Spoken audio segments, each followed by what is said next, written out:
Tujuan pemberontakan di DITI Jawa Tengah sama dengan yang terjadi di Jawa Barat, yakni untuk mendirikan Negara Islam Indonesia (NII).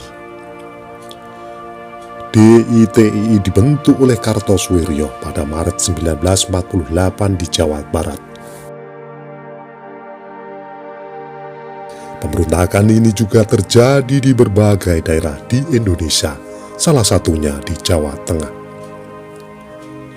Berikut ini akan kami bahas mengenai pemberontakan DITI Jawa Tengah yang dikutip dari buku Ilmu Pengetahuan Sosial 3 oleh Gresindo.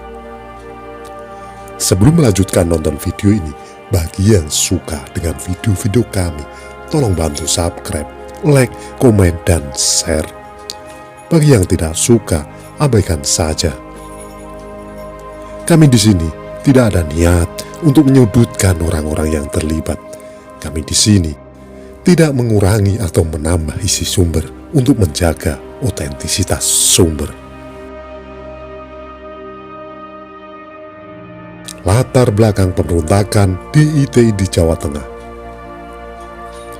Pemberontakan DITI Jawa Tengah berlangsung pada 23 Agustus 1949 sampai Juni 1954.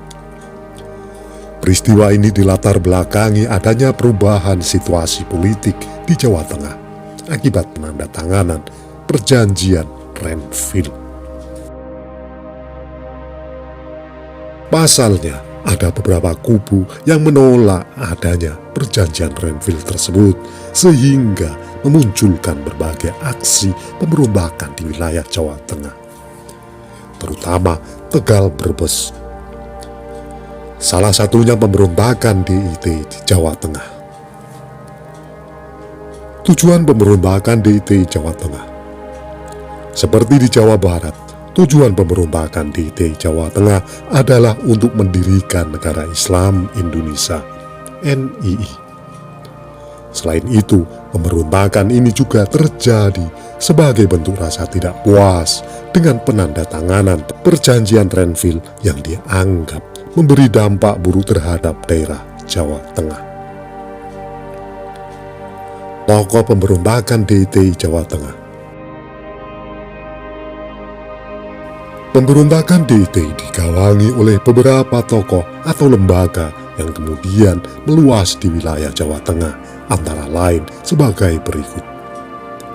1. Amir Fattah. Amir Fattah merupakan tokoh pemimpin pertama pemberontakan yang menamakan diri Majelis Islam. Gerakan ini menyebar di Tegal, Brebes, dan Pekalongan. Kemudian Amir Fattah bergabung dengan Kartosoewirjo yang kemudian menunjuknya sebagai komandan pertempuran Jawa Tengah.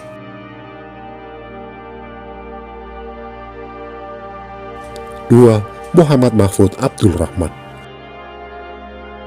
Pria yang dikenal juga dengan sebutan Kiai Somolangu ini memimpin pemberontakan di wilayah Kebumen yang menamakan diri sebagai Angkatan Umat Islam.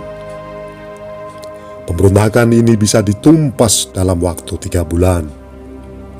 Sedangkan sisa-sisa anggota kelompok pemberontakan ini akhirnya bergabung dengan DITI Kartosoewirjo.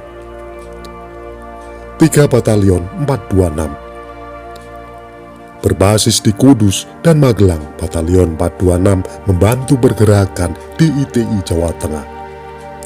Batalion 426 bergabung dengan DITI untuk melakukan pemberontakan pada Desember 1951. Kehadirannya menguatkan lagi DITI yang sebelumnya sudah diberantas oleh TNI. Namun, pada akhirnya Batalion 426 berhasil dikalahkan oleh TNI, sedangkan anggota yang tersisa kabur ke Jawa Barat. 4. Merapi Merbabu Kompleks (MMC). MMC atau Merapi Merbabu Kompleks merupakan sisa-sisa anggota dari gerakan DITI yang melarikan diri ke pegunungan Merapi dan Merbabu. Di sana mereka melakukan berbagai tindakan kriminal, yaitu perusakan dan pembunuhan. Gerakan DITI di Jawa Tengah pada akhirnya bisa diberantas oleh pasukan khusus TNI yang bernama Banteng Rider pada tahun 1954. Operasi yang dilakukan oleh tim khusus ini bernama Gerakan Banteng Negara GBN. Itulah tadi ulasan singkat kami mengenai pemberontakan DITI di Jawa Tengah. Apabila ada kesalahan dalam kami menyampaikan, mohon diluruskan dan mohon maaf.